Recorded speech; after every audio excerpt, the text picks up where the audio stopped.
یہ جو بات چیت کا عمل ہے آپ کی جماعت میں، ایک گروپ کی بات سنیں تو لگتا یہ ہے کہ کافی خواہش موجود ہے یہ بات چیت کا سلسلہ آگے چلنا چاہیے، مفاہمت سے راستہ کھلنا چاہیے۔ بعض دیگر لوگوں کی بات سنیں تو وہ کہتے ہیں نہیں نہیں، اس طرف گئے تو شاید بندہ دائرہ ایمان سے خارج ہو جائے گا، تو مفاہمت کا راستہ کھلا رکھنا چاہیے یا نہیں رکھنا چاہیے؟ بسم اللہ الرحمن الرحیم، بہت شکریہ۔ دیکھیں، مفاہمت کے بغیر یا مذاکرات کے بغیر تو کوئی راستہ نہیں نکلتا، لیکن بدقسمتی یہ ہے کہ کوئی کانفیڈنس تو لیول برابر ہو نا۔ جب تک آپ کا کانفیڈنس لیول نہیں ہوگا، آپ کے درمیان جو اعتماد سازی نہیں ہوگی، آپ کو یقین ہی نہیں ہوگا کہ آپ کی بات آگے مان لی جائے گی، کیونکہ آپ دیکھیں نا مختلف وزراء کے مختلف بیانات آتے ہیں، اور ایک ہی وقت پہ اگر کوئی بھی کام ہوا ہو نا تو جس انداز سے وزراء صاحبان انتشاری کبھی کیا اس طرح بول بول کر وہ اتنی نفرتیں بڑھ گئی ہیں کہ اب بیٹھنا ہی مشکل ہو گیا ہے۔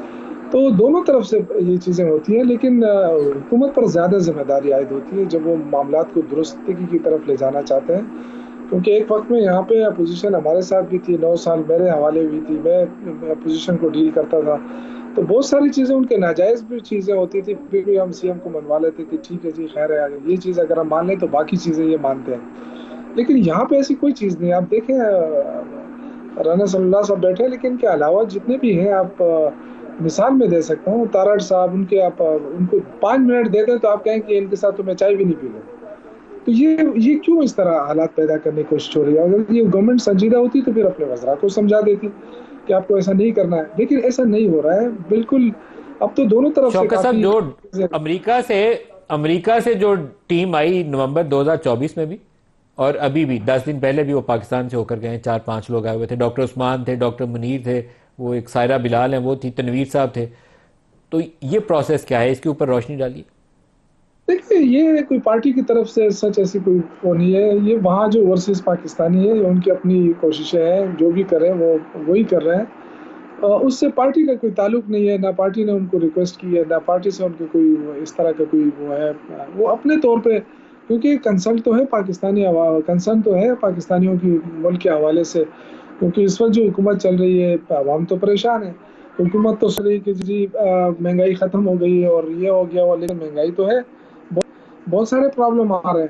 ابھی آپ دیکھیں نا، کون سی جگہ پہ نہ تو چاول کی قیمت میں کمی آئی، نہ دالوں کی قیمت میں، نہ تیل کی قیمت، لوگ تو پریشان ہیں، حالات روز بروز خراب ہوتے جا رہے ہیں۔ آپ بے شک کہیں کہ جی ڈالر مستحکم ہو گیا، کہاں مستحکم ہو گیا؟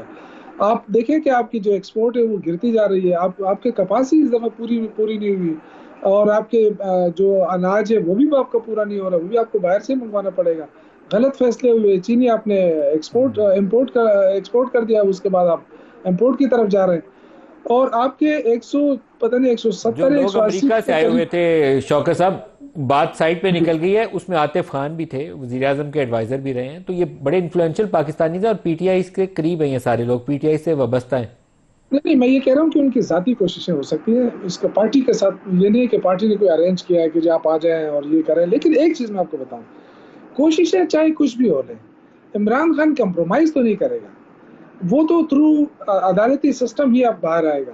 لیکن جن بے گناہ لوگوں کو پکڑا گیا ہے نا، یہ ہم کہتے ہیں کہ صرف 2-3 چیزیں کر لی جائیں۔